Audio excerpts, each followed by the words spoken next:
En 2015, suite à un scandale humanitaire indescriptible qui s'est passé dans le désert nigérien, à savoir un certain nombre de Nigériens et d'étrangers qui tentaient de rejoindre la Libye par le désert et de façon clandestine, étaient tombés dans le pays des trafiquants et se sont retrouvés abandonnés dans le désert et il y a eu plusieurs morts.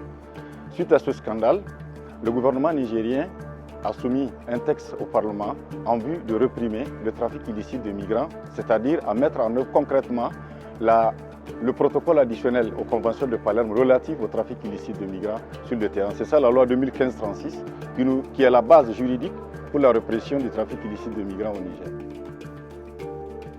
Un drame humain, c'est un drame humain. Moi, je dirais à la limite, c'est un appel qu'il faut lancer pour que les uns et les autres se donnent la main pour qu'on puisse arrêter ce drame.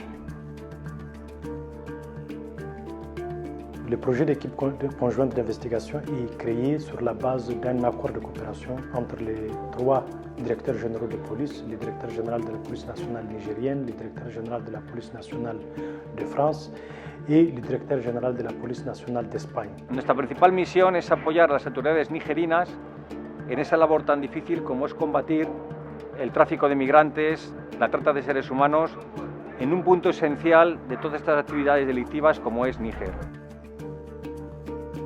Notre rôle en fait de conseil auprès de nos collègues nigériens, c'est d'amener un petit peu l'expérience que nous avons pu vivre et avoir en Europe.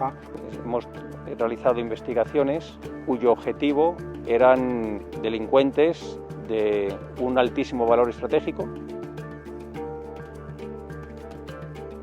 Formación que complementa perfectamente la actividad operativa que se está realizando durante 3 años en el marco de este proyecto. Ces rencontres ont été extrêmement utiles parce que nous avons visité des points stratégiques et des ports stratégiques de l'arrivée des migrants qui ont eu lieu ces derniers mois en Espagne, notamment donc Algeciras, Ceuta et Tarifa.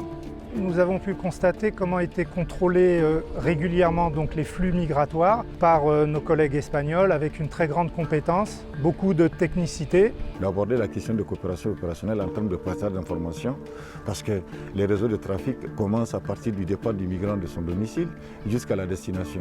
Ce que ça donne comme valeur ajoutée, c'est en fait de voir comment travaillent les autres, nous permet de savoir si notre façon de travailler elle est bonne ou mauvaise.